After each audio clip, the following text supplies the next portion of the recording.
was a massive theme in the last US presidential election. Many would argue Donald Trump won by saying he was going to stop the so-called invasion at the southern border. Has he succeeded? I'm joined down the line by Jason Miller, former senior advisor to President Donald Trump. Jason, nearly a year on, is the Trump strategy working, yay or nay?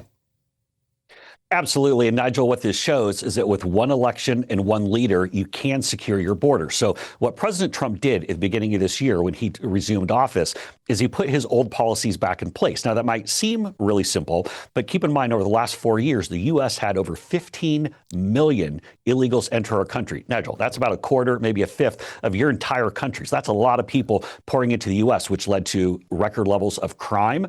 It led to all these senseless homicides and other terrible things. It completely distorted the housing market, and it just completely upended the economy because so many people need services, things of that nature.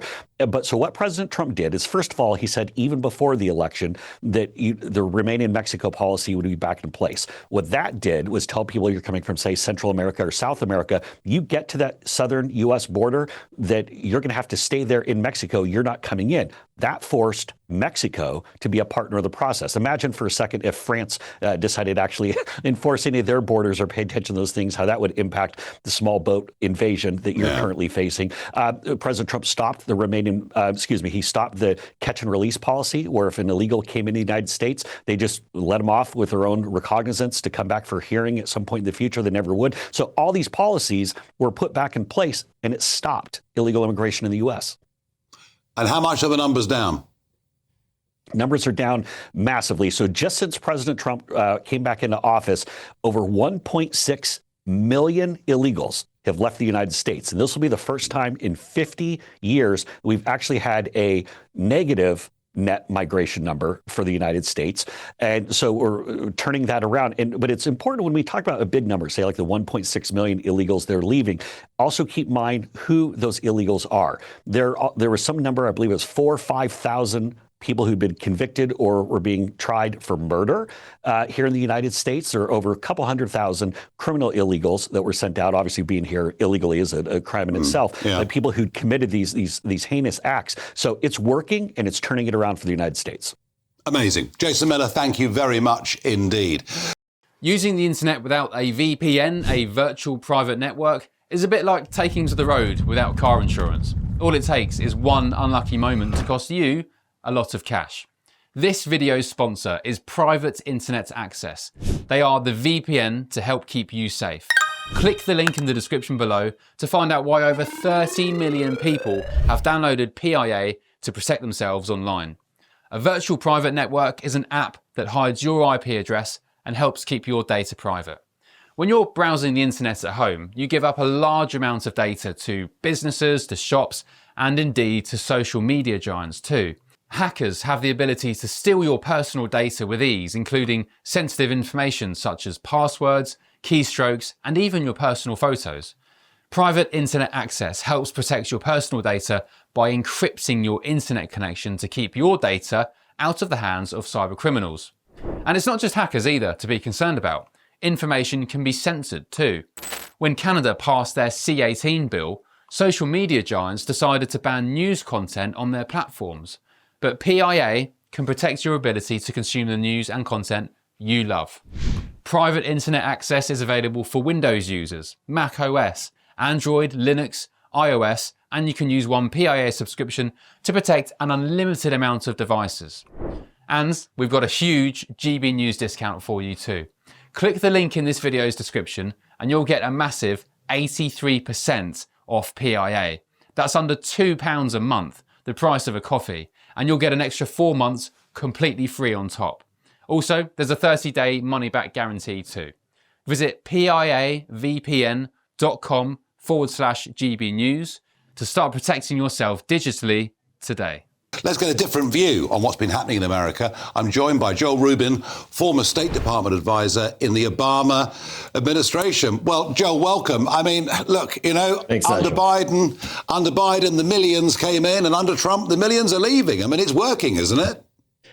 Well, overall, yes. Looking at those numbers, you can paint that picture. But what Americans are now seeing, and we're looking at poll after poll, we're seeing that Americans are not happy with the direction of the immigration policy. In polls recently, the sense is that right now we're targeting immigrants overall, not just pushing out the illegal immigrants who are committing violent crimes. And I think you'll see Democrats agree with that. There should not be violent criminals in the United States, but that's not what it appears to be the only factor that, in terms of targeting.